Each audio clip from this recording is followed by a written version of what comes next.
Halo,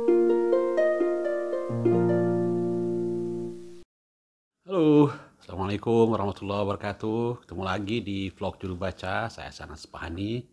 Kita ngobrolin puisi lagi.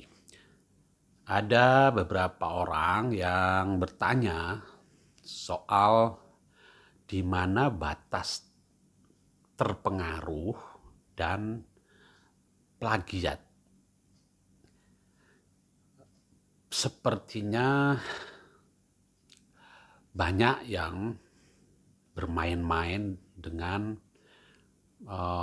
sajak yang dia sukai, kemudian mengambil 1-2 bait sajak yang dia sukai dari penyair yang dia sukai itu, kemudian dengan itu menuliskan sajaknya sendiri. Bahkan ada yang bilang begini di dalam percakapan dengan saya, dia bilang dia mengambil 1 bait yang memang cocok dengan apa yang ingin dia rasakan, kemudian dia edit-edit aja gitu sampai jadi. Nah, itu boleh nggak? Kalau pertanyaannya boleh, ya boleh saja. Anda boleh ngapain saja dengan sajak Anda. Itu sajak Anda kok gitu kan. Cuman ketika itu dibawa ke ruang publik, dikirim ke majalah atau ditaruh di blog, kalau orang melihat dan mengetahui bahwa itu dicomot dari mana gitu dan diolah dengan mungkin Anda terampil mengolahnya, tapi apakah hasilnya lebih baik atau sama baiknya dengan sajak yang baitnya Anda curi itu? Belum tentu ya gitu. Saya ingin menjawabnya begini ya.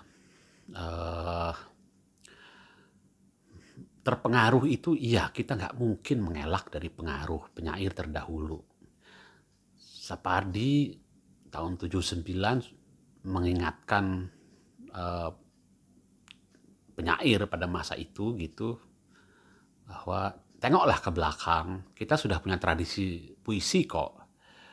Apa itu? Gampangnya tradisi puisi adalah puisi-puisi yang ditulis oleh para penyair yang mendahului kita. Pada zamannya Pak Sapardi ya, yang tersedia adalah sajak-sajaknya Hairil, sajak-sajaknya Pujangga Baru tersedia. Itulah bacaan, itulah bagian tradisi. Kalau bosan dengan tradisi itu, ya memang tugasnya para penulis hari ini atau pada masa itulah untuk memperbaharui, menawarkan kebaruan, mengembangkan sastra yang ada. Dengan demikian, maka pekerjaan bersama mengembangkan sastra atau puisi kita itu berjalan dengan wajar.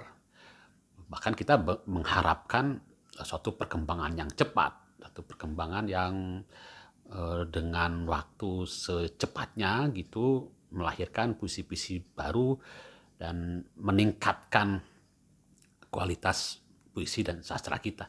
Itu yang diharapkan.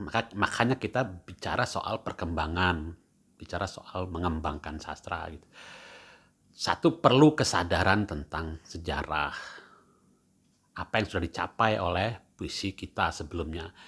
Karena itu kita perlu menyadari bahwa memang sudah ada tradisi sastra. Sekarang tentu saja yang dinamakan tradisi sastra dengan pengertian yang disampaikan Pak Sapardi itu kan sudah panjang ya. Kalau ntar tahun 2030 berarti 100 tahun. Kalau Pujangga Baru dianggap terjangkau oleh kita secara masif gitu kan. Karena puisi-puisi tahun 1920 di mana bahannya nggak ada lagi kan. Susah mendapatkan, ada tapi tidak dicetak ulang, tidak ada yang mau memproduksi ulang dengan massal supaya menjadi bacaan yang tersedia buat siapa saja gitu. Tapi sajak-sajak Pujangga Baru rasanya mudah, relatif lebih mudah mendapatkannya. Anggaplah itu yang tersedia, misalnya kan. Jadi kalau nanti berarti 100 tahun. Jadi apa yang sudah dicapai? Sampai di mana udah 100 tahunnya puisi kita itu? Nah, penyair hari ini atau besok, tahun depan gitu harus menyadari itu gitu. Begitu kita terjun ke dunia puisi dan menulis puisi, kita menyumbangkan puisi kepada khasanah perpuisian kita. Kita adalah menjadi bagian dari sejarah itu. Apa yang kita lakukan terhadap sejarah puisi kita itu gitu. Saya selalu mengulang-ulang ini kan. Pak Kunto Wijoyo bilang itu, beliau bicara soal teori sejarah sebenarnya, bukan bukan tentang puisi. Tapi kan sejarah tuh semua sejarah sama aja, sejarah puisi, sejarah sastra gitu kan. Apakah kita hanya menyinambungkan apa yang ada atau menyinambungkan dengan baik gitu kan? Atau kita mengulangi apa yang pernah ada yang hari ini nggak ada lagi, tidak ada yang mengerjakan gitu. Tapi pernah ada dulu terus kita ulang lagi dengan cara yang baik juga begitu. Atau kita menawarkan suatu pembaruan, apa yang pernah ada, apa yang sedang berlaku, kita coba beri sentuhan yang baru, kita memperbaharui, atau kita mengubah sama sekali gitu. Nah, dengan kesadaran sejarah itu, harusnya kita berkarya dengan kesadaran sejarah itu gitu. Kalau kita mau menyumbangkan karya yang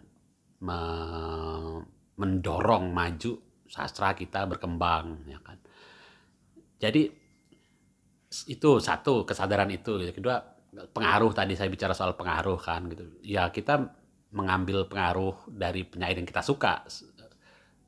Gunawan Muhammad misalnya, dia bilang tradisinya adalah tradisi Khairil Anwar, karena itulah yang dia yakini pada masa awal dia menulis puisi sebagai puisi. Itulah yang dia suka, karena itu dia menulis puisi, dia pengen menghasilkan puisi. Tapi GM kan tidak menjadi seorang Khairil Anwar. Puisi-puisinya menawarkan sesuatu yang baru. GM adalah GM dalam puisi Indonesia gitu. Sapardi juga begitu kan. Tahun-tahun 57 dia membaca Rendra, Balada Orang-orang Tercinta, kata beliau.